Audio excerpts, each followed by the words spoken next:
Can we do a quick bad before we get out of here? All right.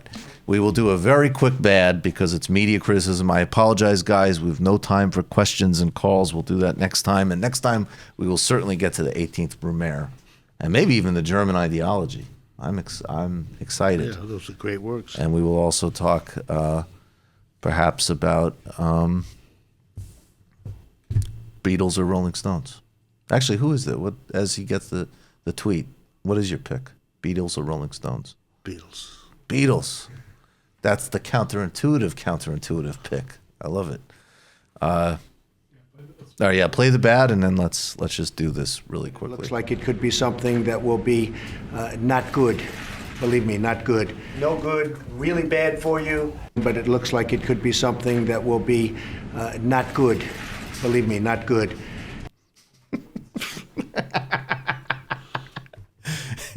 He's such a character. Do we have it? Yeah. All right. So there's a coup happening in Bolivia. We've been talking about it. There's paramilitaries on the streets. The atrocities will only get worse.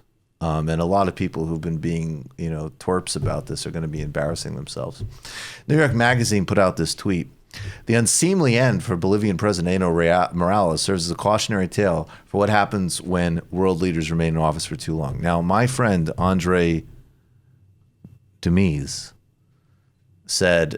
made the very astute point that there are, you know who else has been in office since 2006, Professor Wolff, besides Evo Morales? No.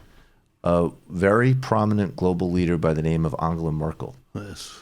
And I believe that all of us would strongly oppose the German military removing her from office and burning down members of her family's homes.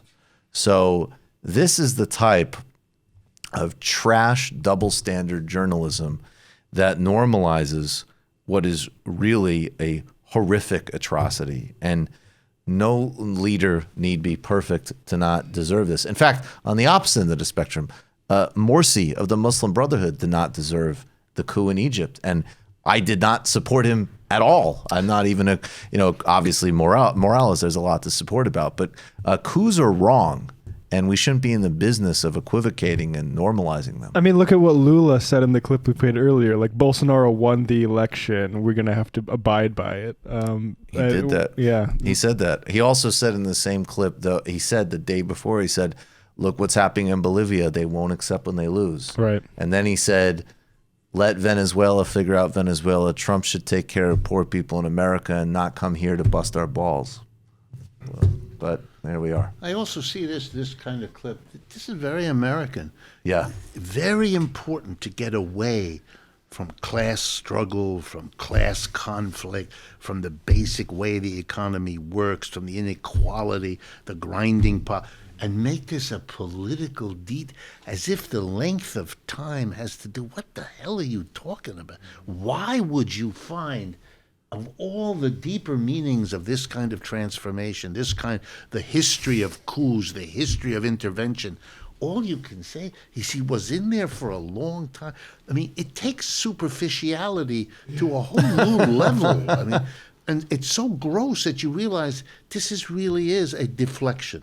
Get people to think not about all the real issues here, but about longevity in office, It's a Martian came to Earth and said, why is this FDR guy seeking another term? What else is there to talk about?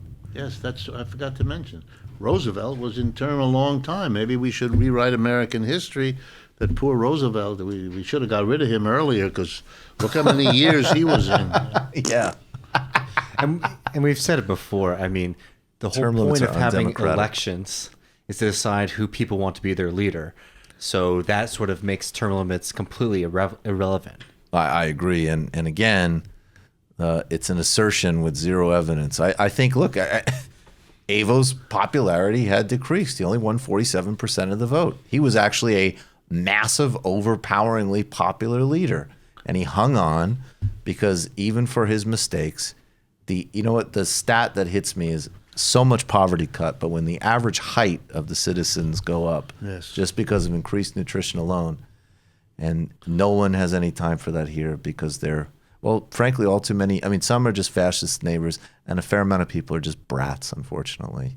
And Also, they don't want to deal with the fact that our longevity in the United States has been going down for 3 years. Their longevity is rising, ours is falling. What does that mean? You just watched a Michael Brooks show video. Subscribe to get them all. Why wouldn't you? Don't be foolish. Click subscribe below and become a patron as well. Patreon.com/TMBS. Thanks, everybody.